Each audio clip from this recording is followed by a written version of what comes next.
Bonjour à toutes, bonjour à tous. C'est avec un très grand bonheur que nous vous retrouvons ce dimanche matin pour la suite de nos émissions que nous consacrons aux émotions et à la manière de les gérer. Nous avons pu voir la semaine dernière quelle était leur nature et comment les reconnaître. Nous allons tenter de comprendre aujourd'hui comment appréhender ce que l'on appelle le lâcher-prise, ainsi que les différentes méthodes à appliquer pour tenter d'y parvenir. Qu'entend-on alors plus précisément par cette expression ? Quel est son impact dans l'établissement du rapport à soi, mais aussi aux autres ? De quelle manière la méditation en pleine conscience, entre autres, peut-elle nous aider à y parvenir ? Nous retrouvons pour répondre à toutes ces questions nos deux invités. Christophe André, bonjour. Bonjour. Vous êtes médecin psychiatre à l'hôpital Sainte-Anne, à Paris, où vous vous occupez de patients avec lesquels vous pratiquez la méditation en pleine conscience, et vous êtes spécialiste de la psychologie des émotions. Jean-Marc Falcon-Bello, bonjour. Bonjour. Vous avez rencontré le bouddhisme au début des années 80. Vous êtes aujourd'hui le président du Centre d'études tibétaines de Montchardon et vous êtes par ailleurs journaliste à la radio suisse romande. Merci beaucoup à tous les deux d'être avec nous aujourd'hui. Donc nous allons évoquer tout d'abord dans cette émission le lâcher-prise qui est essentiel lorsque l'on évoque les émotions. Qu'est-ce que l'on entend par cette expression qui est quelquefois galvaudée, Jean-Marc Falcon-Bello ? C'est-à-dire, est-ce qu'il faut comprendre le lâcher-prise comme, voilà, surtout je ne m'implique pas, surtout je ne ressens pas, je me blinde? Je ne crois pas. Ce qui est intéressant, c'est que si on revient dans les textes, il y a une parole magnifique de Tilopa à Naropa où il lui dit « c'est pas la manifestation le problème, c'est la saisie ». Mais qu'est-ce qu'il veut dire quand il dit la saisie? La saisie, ça veut dire le fait de réifier. Réifier, c'est quoi? C'est dire c'est réel. C'est le moment où on confond la corde avec le serpent. C'est-à-dire le moment où l'émotion qu'on ressent, on va croire qu'elle a une existence absolue, réelle. On est complètement dans la colère devient solide, tangible. Alors si lâcher prise, ça veut dire dessaisir, c'est-à-dire mettre un petit peu de souplesse dans cette tension-là à l'égard de l'émotion, c'est-à-dire comme s'il y avait une identification totale, alors là, oui, lâcher prise, c'est bien. Si lâcher prise, ça veut dire faire en sorte de ne pas ressentir, et puis imaginer que l'on est hors des émotions alors qu'on ne les sent pas et que l'on ne les voit pas, alors là, au contraire, je crois que ça développerait une forme de dichotomie qui pourrait devenir un peu dangereuse entre soi et les émotions. C'est-à-dire on serait dans une idée de ce que l'on est, une idée du soi, plutôt que d'être. Donc là, ça mérite un réglage parfois plus fin. Christophe André, qu'est-ce qu'on entend par lâcher-prise en psychologie ? Alors, pour nous, le lâcher-prise, c'est une voie du juste milieu en réalité. C'est-à-dire lorsqu'on observe les stratégies spontanées de régulation émotionnelle, comment s'y prennent les humains en général pour faire avec leurs émotions, on voit qu'il y a deux extrêmes. L'un qui est du côté de ce qu'on pourrait appeler l'aversion, surtout ne pas ressentir l'émotion, donc soit en l'empêchant, en essayant, parce qu'évidemment c'est beaucoup plus difficile que ça, essayant de ne pas ressentir, de dire mais non, tu n'as pas à être jaloux, tu n'as pas à être en colère, ne te laisse pas aller à la tristesse, donc j'essaie de la réfréner, ou alors en fuyant tout ce qui peut déclencher des émotions. Certaines personnes fragiles qui ont des trop grande réactivité émotionnelle, et c'est ainsi de neutraliser leur existence pour ne pas se trouver exposés à ce qui leur fait peur, à ce qui les rend tristes, etc. Donc cette première voie, évidemment, est une voie très appauvrissante. On essaie de ne pas ressentir les émotions, mais du coup, on se prive de tout un tas de situations et d'informations intéressantes.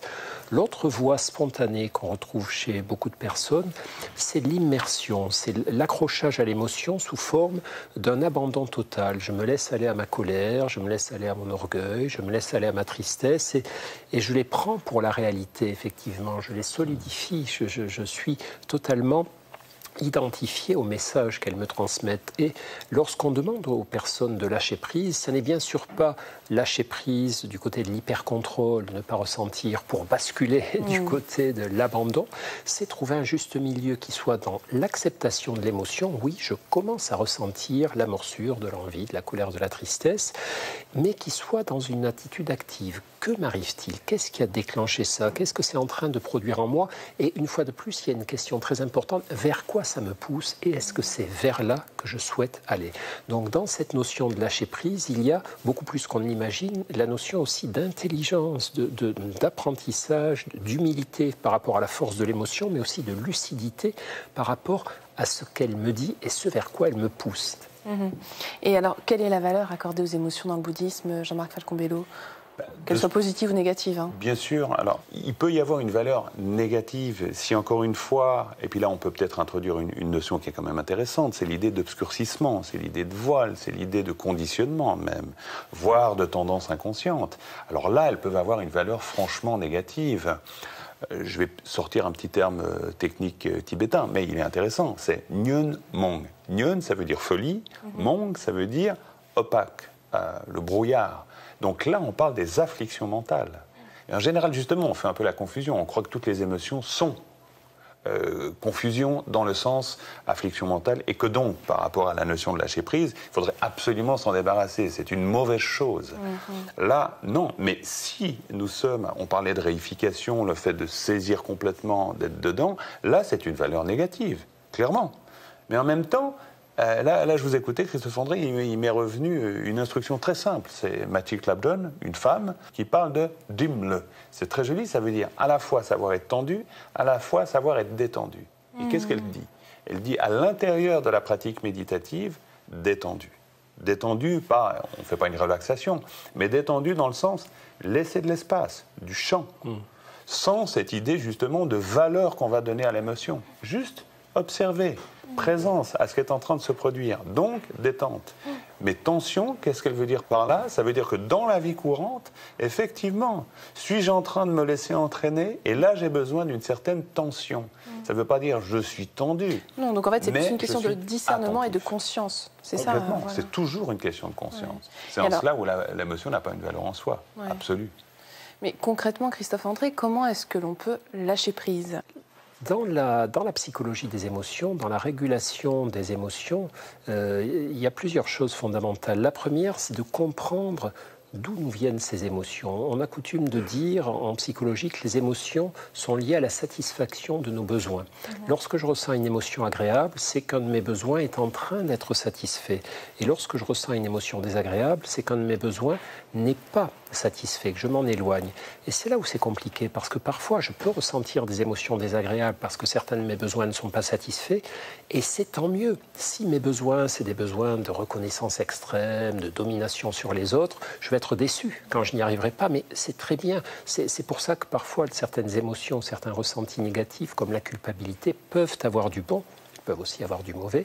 Et c'est pourquoi aussi certains ressentis émotionnels agréables et positifs, comme la fierté, etc., sont problématiques parce qu'ils témoignent d'un besoin de reconnaissance, de domination. Donc la première des choses, c'est d'apprendre à observer ma vie. Ce qu'on appelle l'auto-observation en psychologie des émotions, c'est fondamental. On demande à nos patients de tenir un petit carnet en notant tous les moments de la journée où il y a eu des oscillations émotionnelles qui les ont frappés, qu'ils ont pu noter, de regarder à ce moment-là qu'est-ce qu'ils étaient en train de faire et de chercher à voir qu'est-ce qui s'est passé, quel besoin a été ou n'a pas été satisfait, qu'est-ce qu'ils peuvent en penser, est-ce que c'est comme ça qu'ils voudraient que leur vie se déroule ou est-ce qu'ils voudraient corriger un petit peu ça, mais c'est vrai que c'est un peu fastidieux et c'est un peu au ras des pâquerettes, la régulation des émotions. On ne peut pas décider d'un coup, maintenant je vais être très zen, maintenant je ne vais plus m'énerver, maintenant ça ne marche pas comme ça, on peut désirer aller vers ça. Mais après, il va falloir se mettre au boulot, observer tous les moments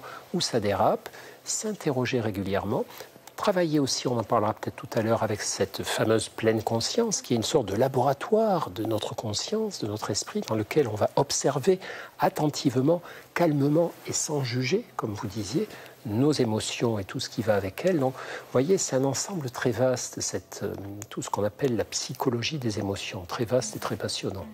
Mais finalement, ça nous ramène aussi à la question de l'identification et de notre rapport à nous-mêmes, mais aussi aux autres, Jean-Marc Falcon-Bello, non? Oui, c'est pour ça qu'il ne faudrait surtout pas croire qu'il faut comme cela se débarrasser des émotions, parce que finalement, peut-être du point de vue bouddhiste, ce qui est intéressant, c'est qu'on ne fait pas cette différence entre l'individu et l'émotion. On pourrait dire que nous sommes des états de conscience, sans cesse changeants. C'est vraiment l'idée, et d'ailleurs en psychologie bouddhiste, on parlera du continuum de la conscience, ou du flot de conscience, pour dire que c'est mouvant, c'est un processus changeant. C'est intéressant de vous entendre dire à vos patients, notez ce qui est en train de se produire. Finalement, on est en plein dans ce qu'on appelle en tibétain tenshie, c'est-à-dire qualité d'attention, c'est-à-dire savoir à la fois être conscient et se souvenir, c'est-à-dire être présent, forcément. Mais là, quand même, il n'y a vraiment pas l'idée que je suis un individu qui a des émotions. Non, je suis en fait indifférencié de ces états, et tous ces états, je les observe, je vais regarder ce qui est en train de se produire. Et c'est mouvant. Donc l'identification même, elle est mouvante. Je ne suis pas un être colérique. Je suis bien plus subtil que cela, en fait. Disons, c'est là aussi où la pratique bouddhiste, mais j'imagine que la pleine conscience de la même manière est intéressante, c'est-à-dire qu'elle va relativiser cette identité-là. Alors justement, j'aimerais qu'on en dise un mot, parce que l'émission s'achève malheureusement très bientôt. Qu'en est-il de la méditation en pleine conscience, Christophe André? Alors, beaucoup de choses à dire, mais en ce qui concerne notre sujet, en ce qui concerne l'intelligence, la compréhension et la régulation de nos émotions, elle est un outil, j'allais dire, quasi indispensable. On se demande comment on a fait auparavant pour s'en passer, parce qu'on l'utilise beaucoup aujourd'hui, dans la mesure où justement elle est cet espace psychologique que je vais ouvrir régulièrement dans ma journée, le plus souvent possible, qui est un espace où je vais pouvoir observer la manière dont fonctionne mon esprit, la manière dont naissent, vivent et meurent mes émotions.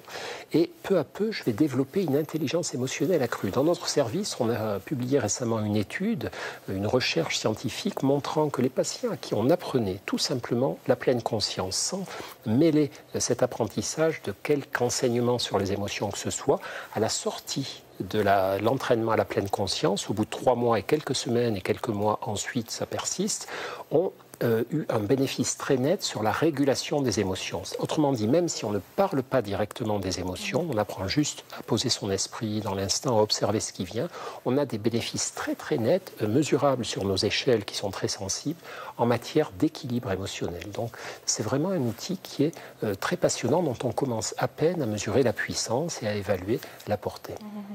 Et pour conclure, Jean-Marc Falcon-Bello, est-ce qu'il y a d'autres formes de méditation peut-être qui peuvent nous aider à lâcher prise, entre autres? Alors bien sûr, toutes les techniques du calme mental qui sont directement peut-être à l'origine aussi des travaux de pleine conscience, qui visent effectivement à créer cet espace. Alors après, il y a tout un domaine qui est beaucoup plus vaste, même je dirais beaucoup plus riche, et qui est d'ailleurs directement lié, vous disiez, les émotions qui naissent, qui vivent et qui meurent. Alors c'est intéressant parce que dans des vieux textes, on parle justement de Chung Ne Josum, ça veut dire pareil, les phénomènes mentaux ou les émotions qui naissent, qui se disposent et qui vont finir. Et la grande question, qui est une question mystique cette fois-là, et donc on va au-delà de l'idée de gestion, c'est de dire finalement, elles ne naissent en aucun lieu, elles ne demeurent en aucun lieu, et elles ne finissent en aucun lieu.